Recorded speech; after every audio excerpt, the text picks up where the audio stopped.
शेतकरी मित्रांनो नमस्कार. सर्व शेतकऱ्यांचं आपल्या यूट्यूब चॅनलमध्ये सहर्ष स्वागत आहे. आपल्या यूट्यूब चॅनलला जर आपण सबस्क्राईब केलं नसेल तर सबस्क्राईब करून घ्या आणि व्हिडिओ आवडल्यास लाईक करत चला आणि खाली कमेंट बॉक्समध्ये आपण कमेंट करत चला, जेणेकरून आपण आपला यूट्यूब चॅनल सबस्क्राईब केल्यास अनेक शेतकऱ्यांपर्यंत उपयुक्त माहिती पोचू शकते.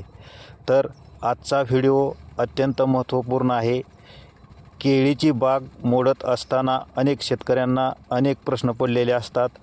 कारण अनेक वेळा असं होतं की बराच खर्च येतो, म्हणून आपण कमी खर्चात आपली केळी बाग मोडणं शक्य होईल का?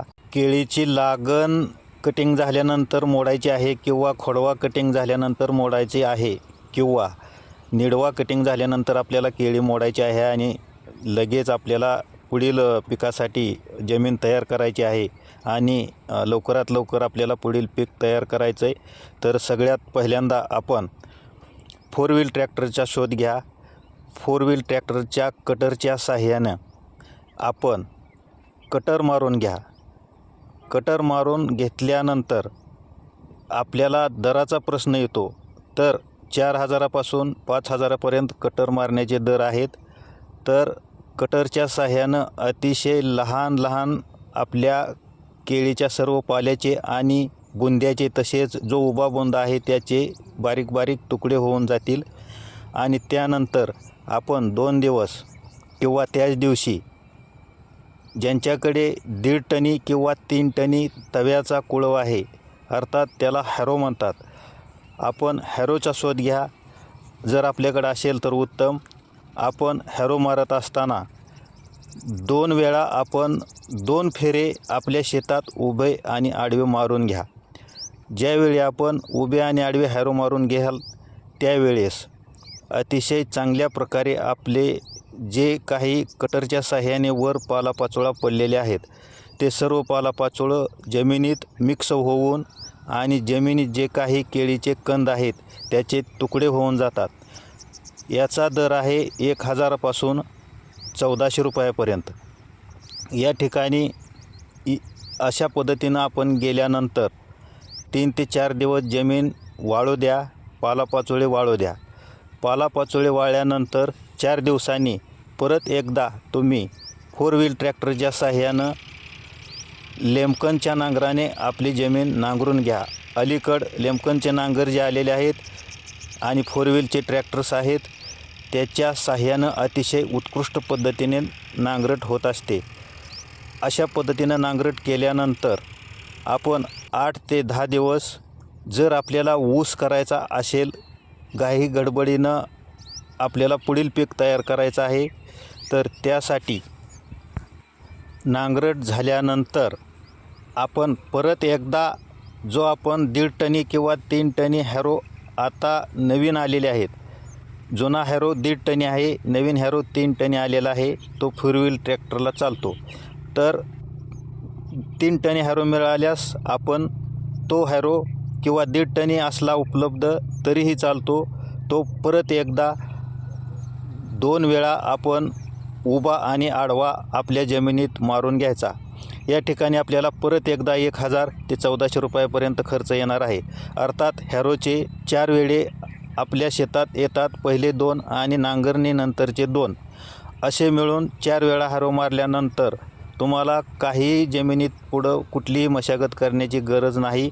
अतिशय चांगली सुपीक जमीन आपली 15 ते 20 दिवसात तयार होते. आणि यावर्षी बऱ्याच शेतकऱ्यांचा कल ऊस लागवडीकडे आहे.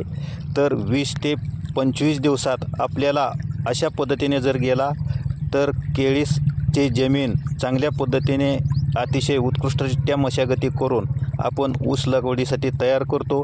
शेतकरी दादा हो, आता आपण खर्चाचं बजेट विचारात घेऊ. 1 एकर जमीन करण्यास किती खर्च येतो त्याचा आपण विचार करू. बघा, सुरुवातीला आपण कटर मारला, त्या ठिकाणी आपले 4,000 गेले. त्यानंतर आपण 2 वेळा हॅरो मारला, 2,000 गेले. त्याच्यानंतर आपण लेमकनच्या नांगराने नांगरट केली, त्याचा दर 4,000 ते 5,000 आहे.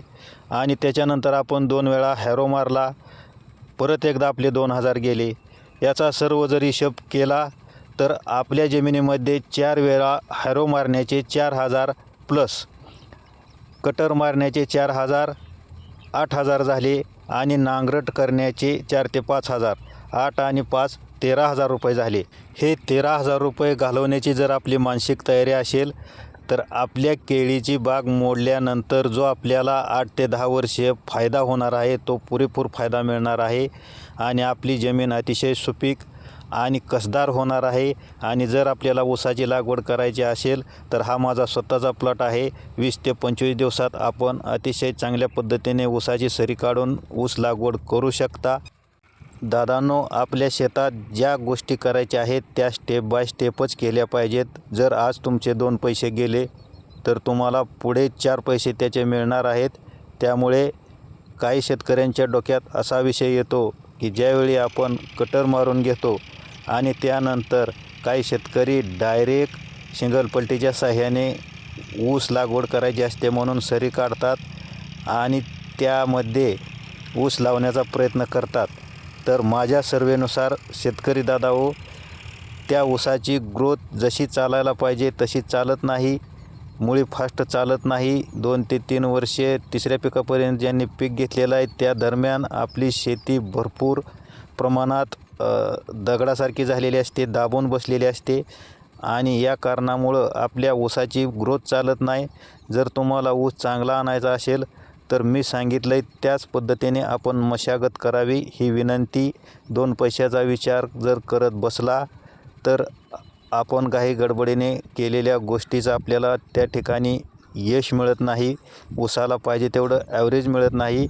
मी हा सर्व प्रयोग आता ह्या माझ्या स्वतःच्या प्लॉटमध्ये केला आहे. कुठल्या जातीचा ऊस लावला आहे, लागवडीची पद्धत कुठली वापरली आणि त्या ठिकाणी सर्व गोष्टी करून माझा ऊस उगवल्याच्या नंतर मी त्याचा व्हिडिओ करणार आहे. तर भेटूया पुढील व्हिडिओमध्ये. जय जवान जय किसान. तुमचा दिवस आनंदात जावो. धन्यवाद.